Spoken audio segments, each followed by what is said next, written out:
Bonjour, sur cette vidéo je réponds à Majid Okasha concernant le prophète Mohammed et son mariage avec Aïcha.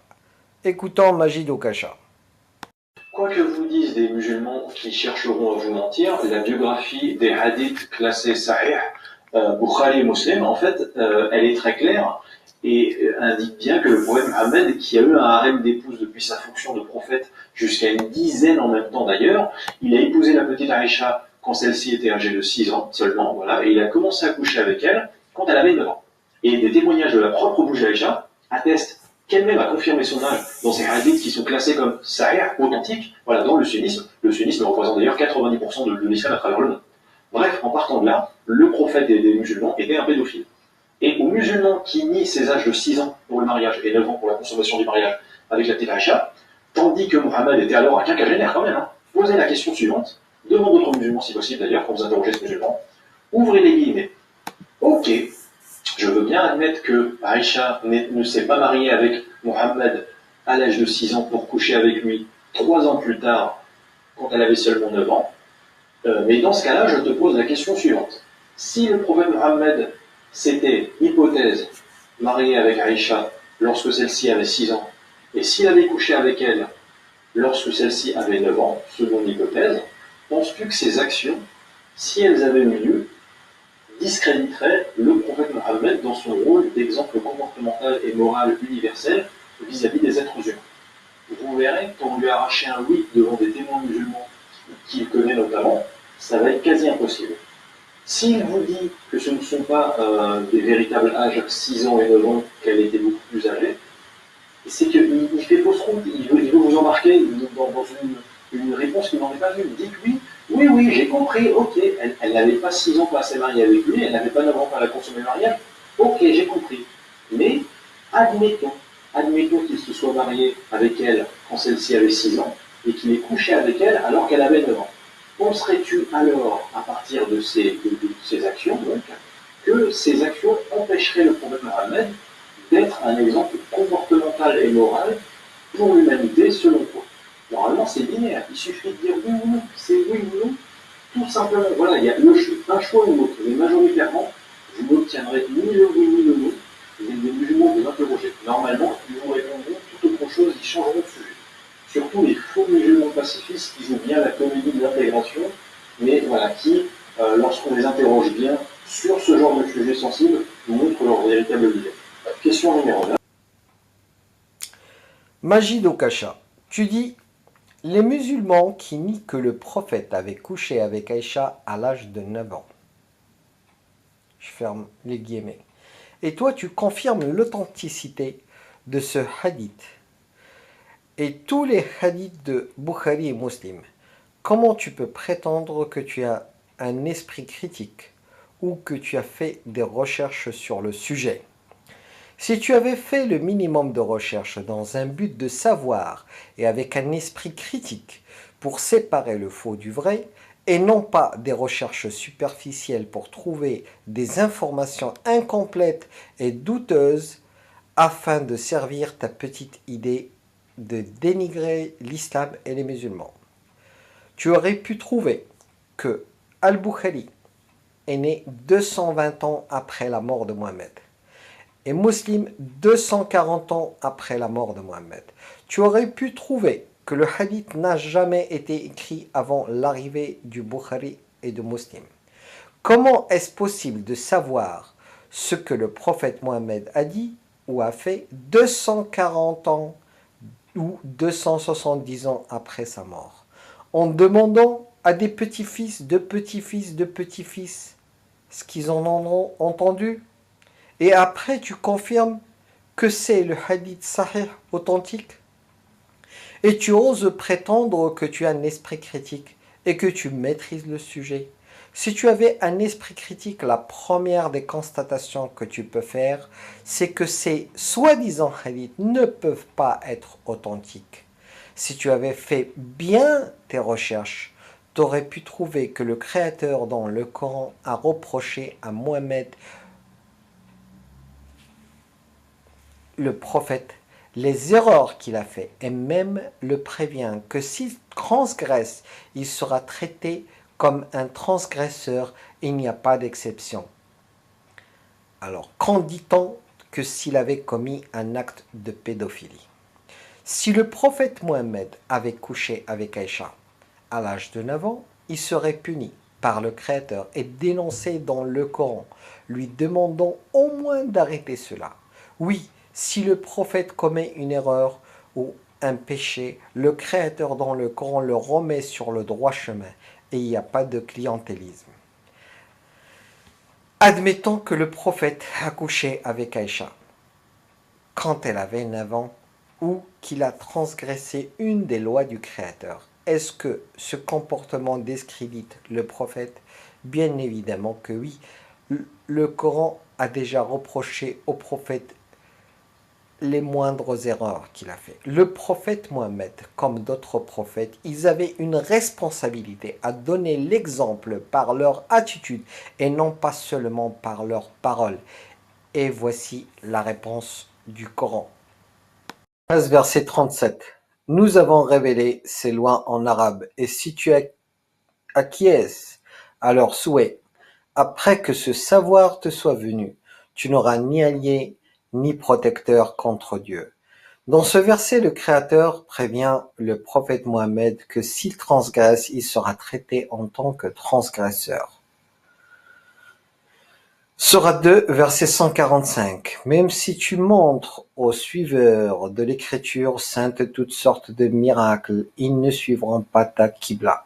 Et tu ne devras pas suivre leur Qibla non plus. Ils ne suivent même pas la Qibla les uns des autres. Si tu acquiesces à leur souhait après le savoir qui t'est parvenu, tu feras partie des transgresseurs.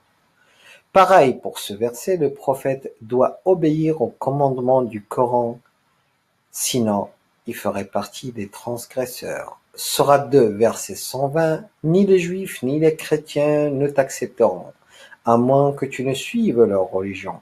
Dis, la guidance de Dieu est la vraie guidance. Si tu acquiesces à leurs souhaits, malgré le savoir que tu as reçu, tu ne trouveras aucun allié ou défenseur pour t'aider contre Dieu.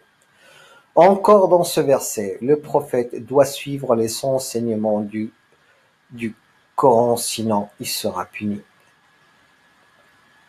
Sourate 69, verset 44 jusqu'au 47.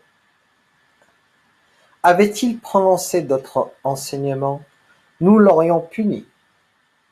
Nous aurions stoppé les révélations pour lui. Aucun de vous n'aurait pu l'aider. Ces versets nous montrent que le prophète, pas seulement ne sera pas un modèle à suivre comme le veut Majid Okasha, mais il peut être puni et personne ne pourra l'aider. Sourate 33, verset 37. Rappelle-toi ce que tu as dit à celui qui a été béni par Dieu et béni par toi. Garde ton épouse et révère Dieu. Et tu cachas en toi ce que Dieu souhaite proclamer. Ainsi tu craignais les gens quand tu étais supposé ne craindre que Dieu. Quand Zaïd s'était complètement séparé de sa femme, nous t'avions marié avec elle afin d'établir le précédent qu'un homme peut marier la femme divorcée de son fils adopté. Le commandement de Dieu devra être fait. Encore un autre verset qui corrige le prophète dans des faits beaucoup qui n'ont rien à voir avec la pédophilie et lui demande de suivre des commandements du Créateur et de ne craindre que le Créateur, alors que toi, Majid Okasha, tu prétends que le prophète avait commis de la pédophilie. Sourate 18, versets 23 et 24. Tu ne diras pas que tu feras quelque chose dans le futur, sans dire si Dieu le veut. Si tu oublies de faire ceci, tu dois immédiatement te souvenir de ton Seigneur et dire « Puisse mon Seigneur me guider à faire mieux la prochaine fois ». Encore un autre verset pour corriger la moindre erreur du prophète et non pas l'accusation sans fondement de pédophilie par Majid Kasha. Celui qui a inventé ce hadith doit être un pédophile qui voulait un appui religieux. Sourate 9, verset 43, Dieu t'a pardonné. Pourquoi leur as-tu donné la permission de rester derrière avant que tu puisses distinguer ceux qui sont véridiques des menteurs? Encore un autre verset qui nous montre comme quoi Dieu corrige à chaque fois le prophète Mohammed qui n'était qu'un être humain mais un messager de Dieu à chaque fois qu'il y a la moindre erreur. Aucun prophète n'acquérera, Sourate 8, verset 67, aucun prophète n'acquérera de captif, à moins qu'il ne participe au combat. Vous, gens, cherchez le matériel de ce monde, tandis que Dieu préconise l'au-delà. Dieu est tout-puissant, le plus sage. Encore un verset où il montre au prophète qu'il ne peut pas avoir de captif, sauf si celui-ci a participé à la guerre. Sourate 80, verset 1. Il s'est renfrogné et il s'est détourné parce que l'aveugle est venu à lui.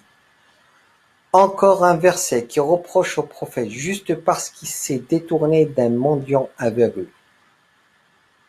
Qu'en penses-tu, Majid Kasha, de la pédophilie? Sourate 66, verset 1.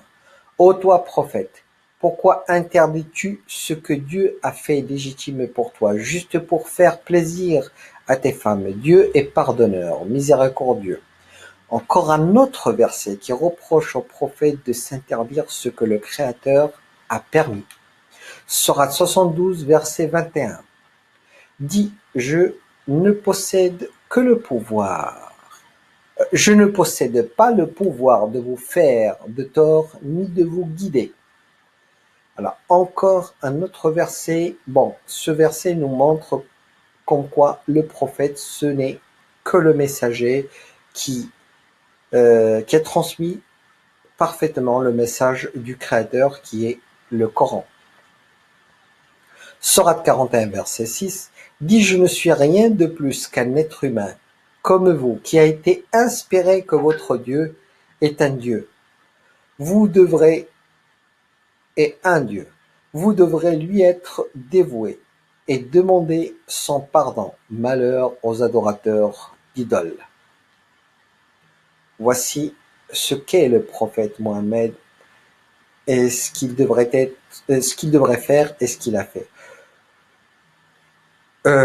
Sourate 6, verset 50, dit « Je ne vous dis pas que je possède les trésors de Dieu, ni que je connais le futur, et je ne vous dis pas non plus que je suis un ange. Je suis simplement ce qui m'est révélé. Je suis simplement, et là c'est le verbe suivre, simplement ce qui m'est révélé. C'est que le prophète suit exactement le Coran. Dit « L'aveugle est-il pareil au voyant? Ne réfléchissez-vous pas ?» Voilà. Finalement, Majid Kasha, vérifie tes informations, fais des vraies recherches avant de lancer des accusations sans fondement et trouve-toi, franchement, trouve-toi un vrai travail au lieu de demander de l'aumône sur Tipeee sur chacune de tes vidéos. Merci de partager cette vidéo et à bientôt.